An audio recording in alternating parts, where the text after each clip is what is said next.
며느리가 시어머니를 싫어하는 이유에 대해 생각해보자. 네이트판에서 이런 글이 올라왔다. 이 글은 추천 278개와 반대 93개의 반응을 얻었고 추천 비율이 약 74.9%에 이른다. 네이트판의 남성도 일부 있다는 점을 감안하면 이 의견은 많은 사람들이 공감한 내용이라고 할 수 있다. 글의 내용을 자세히 살펴보자.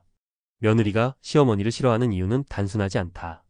글쓴이는 시어머니가 타이틀을 떼고 봤을 때도 인간적으로 가까워지고 싶지 않은 사람이라는 점이 가장 큰 이유라고 했다. 만약 시어머니가 인격적으로 훌륭하고 인생에서 이룬 업적이 많은 멋진 사람이라면 누가 강요하지 않아도 며느리는 그와 가까워지고 싶어 할 것이다.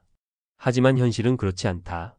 많은 시어머니들은 인격적으로 훌륭하지도 않고 인생에서 특별한 업적을 이루지 못했다는 것이 이 글의 핵심 주장이다. 여기서 한 가지 의문이 든다. 그렇다면 며느리들이 결혼한 남편은 어디서 나온 것인가? 남편은 시어머니의 희생과 보살핌 덕분에 사회의 구성원으로 성장한 것이다. 아들을 잘 키운 것이 업적이 아니라면 역사적으로 훌륭한 어머니로 칭송받는 신사임당 역시 업적이 없는 사람이 될 것이다. 아들을 키운 것은 분명히 업적이다.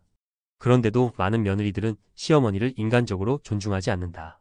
글쓴이는 이런 점을 지적하며 현실에서 대부분의 시어머니들이 가방끈이 짧고 무식하며 자식에게 경제적으로 의지하려는 경우가 많다고 주장한다. 물론 이 주장이 모든 시어머니에게 적용되는 것은 아니다. 그러나 글쓴이는 이를 일반적인 문제로 바라본다. 하지만 내가 보기에는 요즘 젊은 세대의 며느리들도 배우자나 어머니로서의 준비가 부족한 경우가 많다.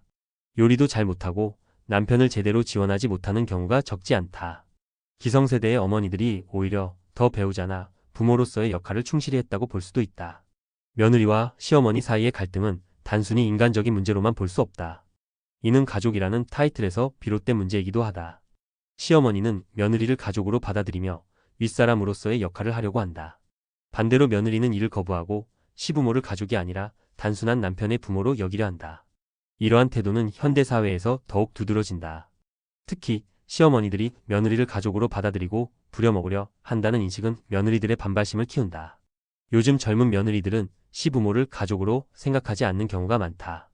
가족으로 받아들이지 않으면서도 경제적으로 도움을 받는 경우도 적지 않다.